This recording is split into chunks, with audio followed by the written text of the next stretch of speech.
Os eventos climáticos fazem parte do nosso dia a dia e alguns fazem parte da história. Esse registro que estamos mostrando aqui, no dia 18 de junho de 1955, aconteceu a famosa chuva de pedra, a chuva de granizo.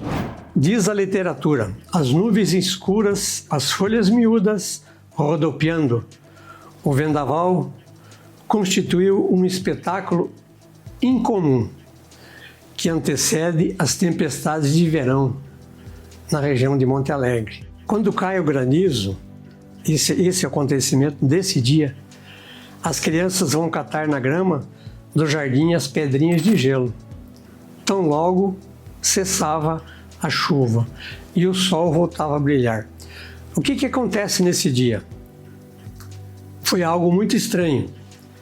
Uma compacta faixa negra de nuvem, ela se arruma da Cidade Nova e vem baixar sobre o rio Tibagi. E ela passa por cima da área fabril, causando danos gigantescos, e segue então para a região da Harmonia e quase alcança então a região da Lagoa. Então o que acontece nesse momento? Ninguém sabia, não existia assim defesa civil que podia informar que alguma coisa aconteceria. Então aquele fato foi assim inusitado, por isso que ele faz parte da história, e ele foi assustador. Então devastou a área fabril, destruiu vidraças, como estamos vendo aqui, né? Nessa foto. Destruiu o telhado, equipamentos mecânicos e, por sorte, então, não houve vítimas humanas. Sejam bem-vindos, bem-vindas. Você está no canal Prosa de Monte Alegre, eu sou José Cassiano e hoje nós vamos apresentar aqui vários momentos de efeitos climáticos ou então eventos meteorológicos que aconteceram na nossa região. Fique conosco que a prosa é boa e vamos contar então como é que aconteceram então esses eventos climáticos aqui na nossa região. Esse evento, ele está na memória de cada um que viveu nesse período na Fazenda Monte Alegre. Se você perguntar, alguém vai contar uma história que as pessoas ficavam embaixo das mesas, lá no bar do Cama, lá onde tinha as mesas de bilhar, as pessoas se esconderam debaixo das mesas de bilhar. Então foi uma coisa assustadora, como se tivesse levado assim horas e horas. E tão pouco, ele foi coisa de minutos que aconteceu esse evento. Então escureceu, ventou forte e passou então essa manga, essa rajada de destruição sobre a fábrica e parte da Harmonia, da Vila da Harmonia. Então esse evento está registrado, cada um conta de uma forma o que passou. Então o medo que passou, o susto que passou. A fábrica ficou parada 2 dias, parada por completo, acabou a energia, acabou tudo. Então até que depois, isso foi num sábado, daí quando foi na segunda-feira em diante, já começaram então a iniciar os processos de religamento dos componentes e equipamentos da área fabril. Nessa sequência das fotos aqui, nós então temos então essa imagem aqui do prédio I, que é o prédio da área de máquinas, né? Aqui então já é as pessoas que estavam em frente ali do prédio da administração, onde tem ali hoje os cozinhadores, né? Então ali dá para ver então assim essa névoa que estava levantando, que levantava, e levou muito tempo, ou algum tempo, pelo menos uns 2 dias, para derreter esse gelo. Então essas pedras, tinham pedras inclusive do tamanho de um ovo, né, ovo de galinha. Então depois foram limpando e tal, para retomar então o início do processo. Então aqui também na área da administração, perceba-se então aí que mal dá para ver o veículo, né? O da frente ainda dá para ver um pouco, né? Então assim foi. Então aqui já é a parte, vamos dizer assim, a parte mais recreativa, né? Pessoas que já estavam fazendo boneco de gelo, de pedra, né? E então aqui já se confunde até um pouco com neve mesmo, né? Mas aqui então ainda essa aqui naquela região ali próximo ao bonde. Então as pessoas que moravam ali perto do bonde, perto da oficina do Paladino. Então essa região que as pessoas arranjavam tempo então para distrair um pouco, tirar um pouco do medo, né, do que passaram naqueles instantes. Então aqui a chegada a parte também vejam o vale, essa parte do vale que está ali, ó, Então essa parte aqui onde desce lá, hoje seria então a máquina 9, por aí, né? Ele passa por trás, porque tem um rio ali, né? Que era o excedente da barragem da Harmonia Clube. Então ele passa aqui, que ele é efluente ao rio Tibagi. Então isso aqui tudo foi coberto então de pedras grandes, pedras de gelo que demoraram então a derreter. Então aqui, ali depois mais tarde, ficou conhecido como área da Harmonia Velha.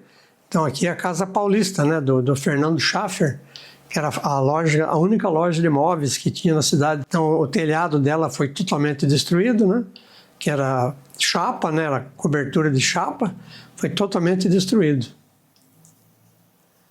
Então aqui ainda, ali na região próxima ao bonde, né, aqui perto da região na estação da Harmonia, né, então aqui o que sobrou, né, então sobrou ainda um pouco de criatividade e brincadeira para tentar descontrair o medo que passaram nesse dia. Contabilizando, né, o tamanho das pedras, né, veja que realmente são tamanhos, até alguns assim, ó, que veja aqui, por exemplo, dá para dizer assim que é maior que o tamanho de um ovo de galinha, né? Então esse que foi o rescaldo já, né?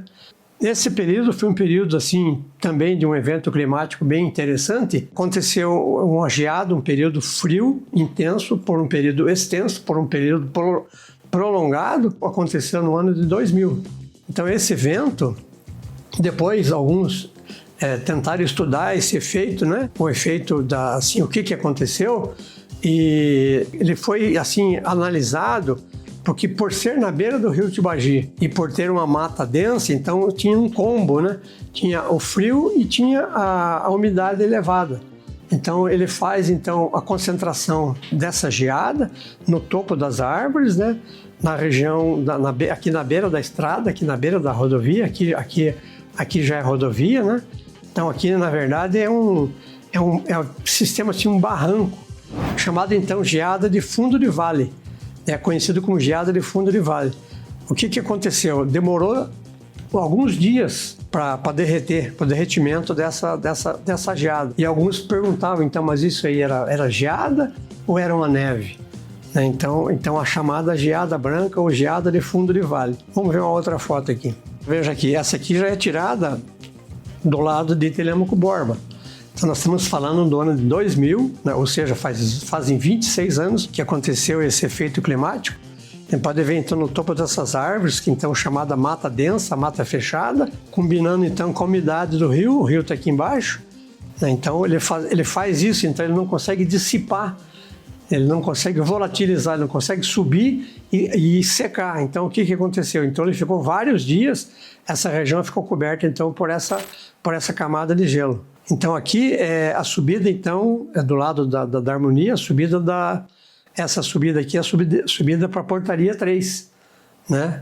Então vejam o quanto de geada que está aqui, como diz assim, alguns falavam que era neve e por um período foi considerado e tratado como neve esse efeito climático, né? Mas então era uma geada chamada geada branca e demorou uns dias, aí uns 3, 4 dias ou mais, para ele ser o processo de derretimento. Então, essa aqui ficou mais espetacular, né, vamos dizer.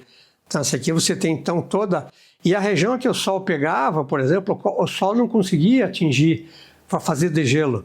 Então ele sai, por exemplo, lógico, sentido leste-oeste, o máximo que ele alcançava era então sobre o topo dessa mata aqui, né?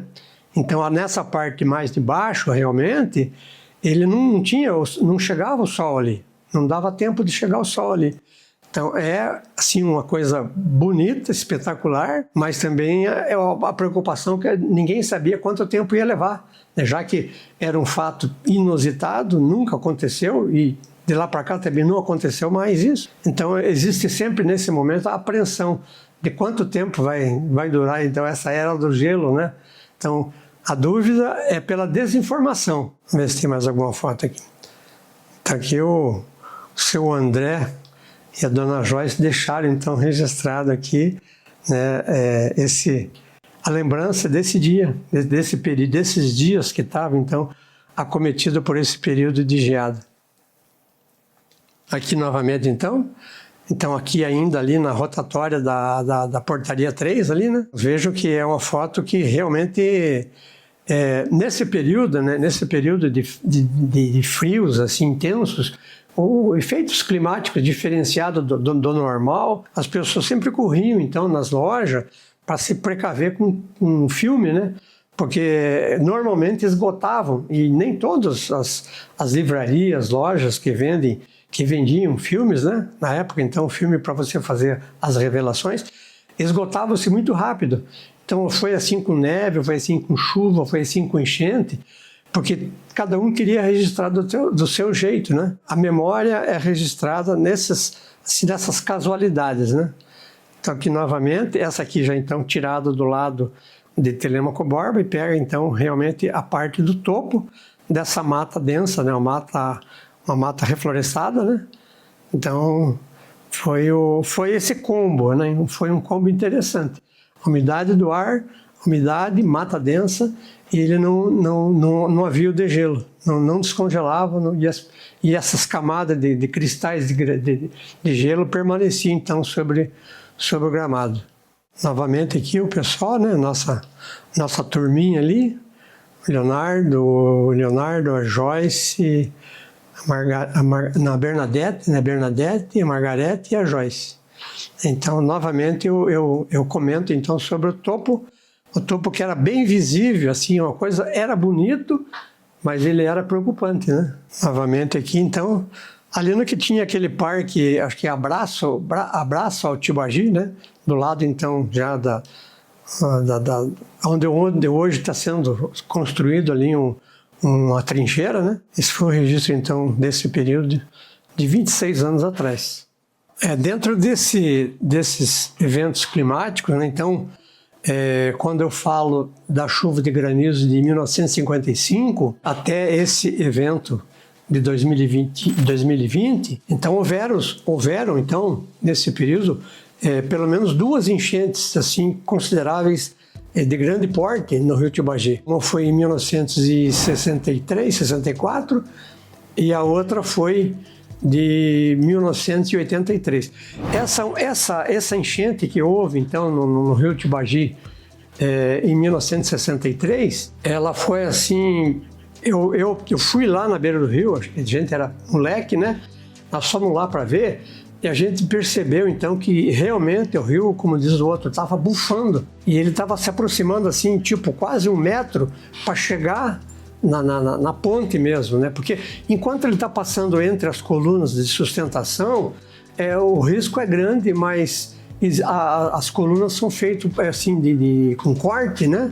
Então ele não bate na cara da ponte. Então até alguém comentou, não sei se procedia isso para a época, porque se ele batesse na cara da ponte, ele arrebentava a ponte.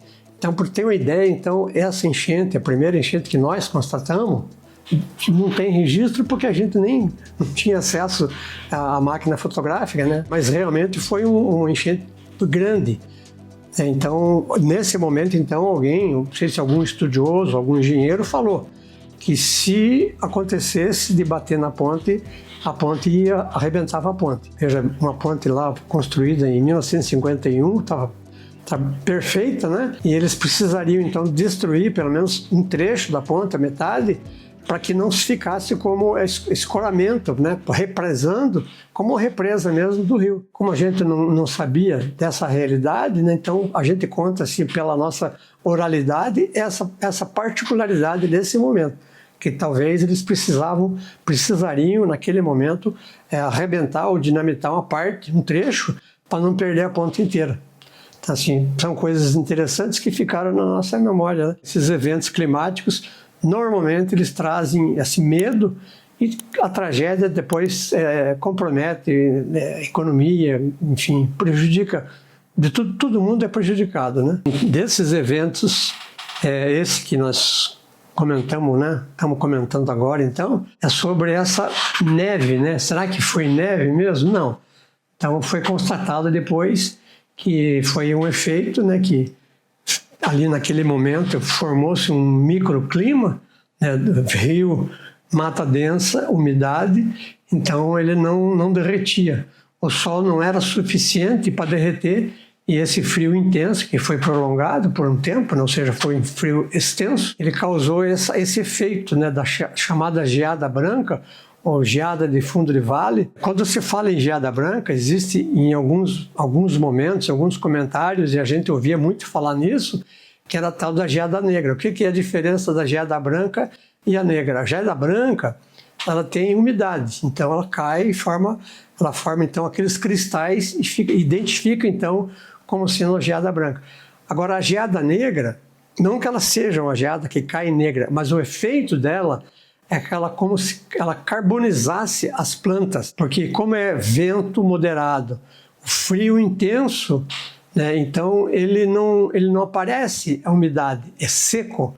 Então por ser seco, o vento moderado, então ele gela muito rapidamente e ele queima inclusive o caule, né, aprofundando às vezes até a raiz. Então isso acontece dali 2 dias, está tudo preto. Então por isso que fala que a geada é a geada negra, diferenciando então dessa que nós estamos comentando que foi uma geada branca e foi confundido naquele momento, né, assim como uma neve, o que não, de fato não foi. O que nós registramos, né, que nós trouxemos, foi então esse fato, esses eventos, a chuva de granizo, né, esse período intermediário que foram as enchentes do rio Tibagi, e sobre a geada nesse período, né, que está completando então agora 26 anos, então fica o nosso registro desses eventos climáticos. Considerando que naquele tempo não existia defesa civil, não tinha informação, a gente não sabia o que ia acontecer, tudo era novidade, tudo era medo, né? Tudo era insegurança. E nós sobrevivemos e estamos aqui para contar essa história.